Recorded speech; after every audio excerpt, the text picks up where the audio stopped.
This is a time of year when a lot of people start to feel their energy dip.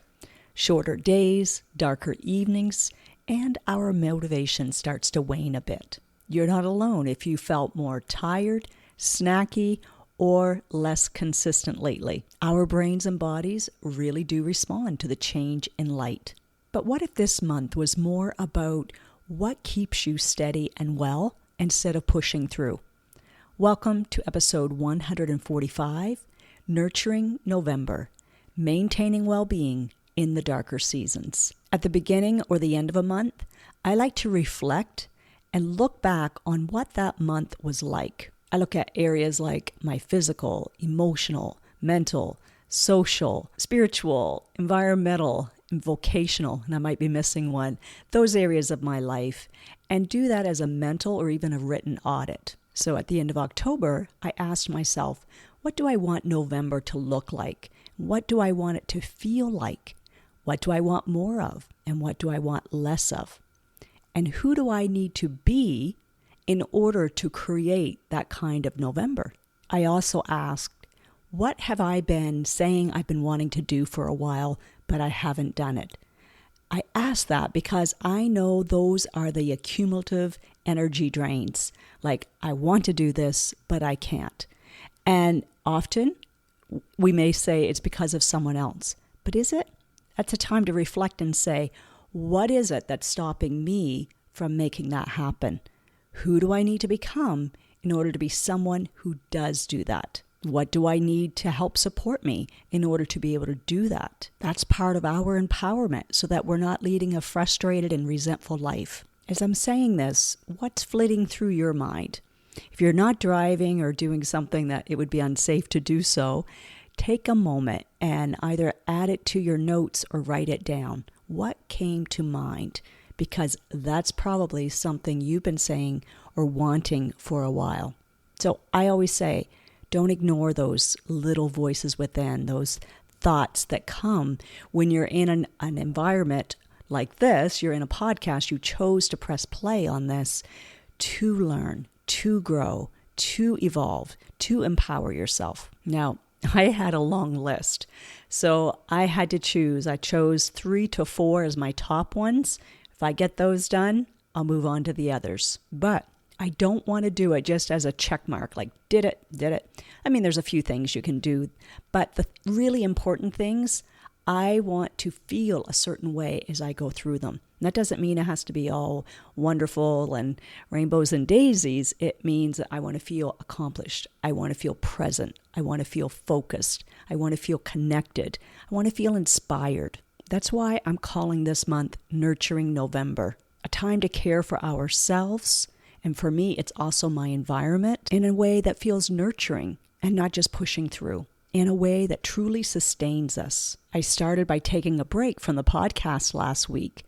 I did that so that I could be present and enjoy the World Series over the weekend, know that I'm staying up late, allow my body to sleep in as long as it could, and it was 7:20, especially with the time change. I was really thankful for that.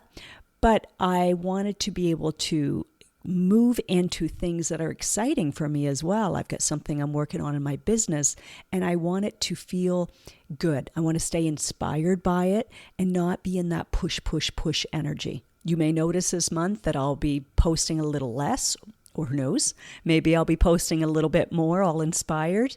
But the point is, I'm giving myself permission to just be still, go inward, and listen to that still small voice. This season invites us to slow down a little, not to stop growing, but to grow differently. Sometimes nurturing means adjusting, not abandoning our healthy habits. Think of it as trading hustle for alignment with your values, giving yourself permission to do what restores your energy, not drains it. And small things make a big difference right now, so don't discount them. Getting outside for even 10 minutes of morning light, preparing and enjoying nourishing meals. That's one thing on my list. Or connecting with someone you care about. And I have quite a few on my list. Our brains need rhythm and routine, especially when daylight drops. A short walk, earlier bedtime, shutting off the screens a little bit earlier. You'll be surprised at how quick that can change your mood for the better. I'm back into taking candlelit baths instead of using scrolling as my unwind time. I'll get caught up on the messages that I haven't been able to do through the day, but then when I'm in the tub, I want to just be. And if you draw strength from faith like I do, this season is a great reminder that light still shines in the darkness. I was grateful for that this morning, that reminder, as I was all cozied up on the couch, had my candles and soft lighting on, and just reflecting and meditating and prayer. Even though I didn't feel like doing that, even though I didn't have the motivation, I just let it be. It was still dark outside, so I didn't have to expect that, oh, you have all this motivation. But by just letting it be, the momentum started to pick up, especially as I get into my routine. And then I was at my desk and working in my business. I could feel the inspiration coming within because I had taken time to nurture as well as connect. When we think of who we can serve, how we can make a difference, that's where inspiration comes from. So today, I want us to revisit an episode that fits perfectly with this theme. Self-care. It's not what you think. You'll hear what real self-care looks like and how to practice it in ways that will renew your energy. Join me for this audio episode recorded before I started video for YouTube. I know you'll find it helpful. Hi, I'm Clarenda, and you are listening to the Feel Light, Mind, and Body podcast, created for women like you. Women who are experiencing success in so many areas of life, but are struggling with weight loss, stress eating, and decreased energy. Losing weight can feel hard, heavy, and restrictive. That's why every week I will be offering you a different perspective, tips, encouragement, and a unique approach so that you can feel lighter in your mind and body rather than feeling deprived, frustrated, or discouraged. What if you could feel free, yet in control around food for the rest of your life? What if you could enjoy your experience of losing weight and getting healthier? You absolutely can. You're in the right place. Take this time for yourself and let's dive in. Today, we're celebrating the 50th installment of Feel Light, Mind, and Body and exploring a topic that's at the heart of what I do, true self-care. It's what we're all thirsty for. Self-care isn't just about bubble baths and relaxation, though those are amazing. It's about something deeper, something that can transform your life. Pampering ourselves, buying something special, and getting out in nature are all ways to take care of ourselves and provide relaxation and pleasure. You're well versed in that kind of self-care and its benefits.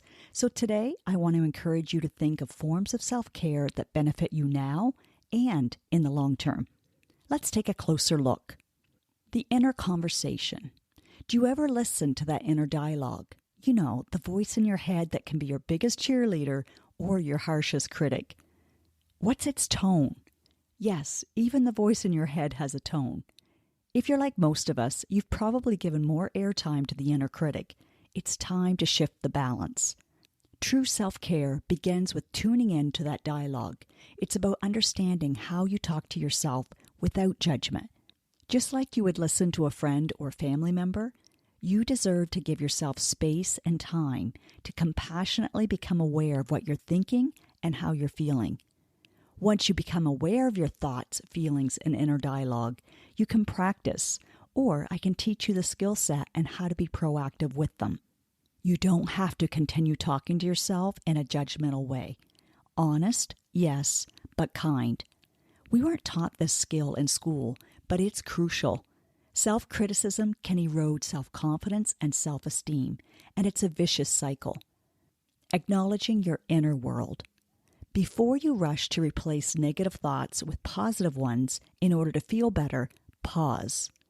Acknowledge what's happening inside your mind. What are you thinking and feeling right now? These thoughts influence your actions and create your life. Taking care of your inner dialogue, that familiar script, is a cornerstone of self-care. When you treat yourself with kindness, even as you face harsh realities, that's when transformation happens. recognizing emotional needs. Self-care is also about recognizing your unmet emotional needs. We often use external comforts like food, drinks, or shopping to fill voids within ourselves. But true self-care is learning to identify those needs and meeting them in a healthier way. Self-care isn't just saying yes to everything and not caring about your future self. No, saying no now so you can be healthier later is also an example of true self-care. Tell me something. When was the last time you took a break without feeling guilty? And I mean taking a break to do nothing, and without using food or drink as a reason or an excuse to keep you sitting still in one place, or not as a reason for not cleaning up or moving on to your next task. How would it feel to give yourself permission to take a break and it not have to look like throwing in the towel? Doing so intentionally is empowering. Imagine understanding your emotional landscape and being able to respond to your needs without resorting to old, unhelpful habits. It's part of the path to feeling lighter in your mind and body. A hidden drain. Throughout the day, there's a constant inner monologue running, but we often don't even notice it. This unnoticed dialogue quietly depletes our mental energy and contributes to our fatigue by the day's end. It's a silent saboteur. These subconscious thoughts can be harsh, and they often go unchecked. They undermine our self-esteem, contribute to stress, and lead to self-sabotage. Food and drink are such familiar and accessible habitual things to turn to for relief and pleasure, so we cave sometimes under the guise of self-care, and the cycle continues. The good news? This cycle can be broken. Unburden yourself. We all have our internal judgments. Things like, I'm not a good parent. I'm letting my partner down. I'm failing at work. I'm not enough. These narratives keep us from reaching our full potential and living our best lives. True self-care is about untangling these inner knots. Understanding these negative thoughts is a vital part of self-care. It's about recognizing when these thoughts emerge and the impact they have on your choices, your actions, and ultimately your life. Rekindling hope. The essence of true self-care is not about relentless effort and sacrifice. It's about rediscovering ease and freedom on your journey. It's about finding a path that feels good, where you don't have to battle your inner critic or exhaust yourself. When you make choices rooted in self-care, you'll experience a transformation. You'll learn more about your mind and body. Shifting your mindset, you'll embark on a weight loss journey that's enjoyable and sustainable. This is about creating a better relationship with yourself, accepting who you are, and loving yourself through every step. It's not a rigid, exhausting struggle. It's a path of growth and self-compassion. This is why true self-care is part of the weight and life coaching that I offer. With any program, the initial high energy usually has you exuberantly following the rules and the meal plan that someone has created for you. But once it starts to wane and life happens, or you simply get tired of all of the efforting, you start to long for more ease and freedom. You then go back to what is comfortable and decide it's not worth it. The costs were too high. It doesn't have to be that way. I help you see the costs and benefits of both scenarios, so you can then decide what you're willing to do and not do. When you choose from a self-care mindset, it will feel so much better. You will learn so much about your mind and body. As you make these mindset shifts, you'll lose weight from a place of understanding, acceptance, self-love, and self-compassion, and it can be a beautiful experience, not an exhausting, white-knuckling one. You will be more apt to stay committed when you have created what you want and don't want, and what you're willing to do.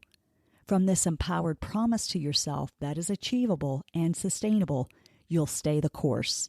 If you take the wrong exit, you'll simply reroute and come back to the lighter route.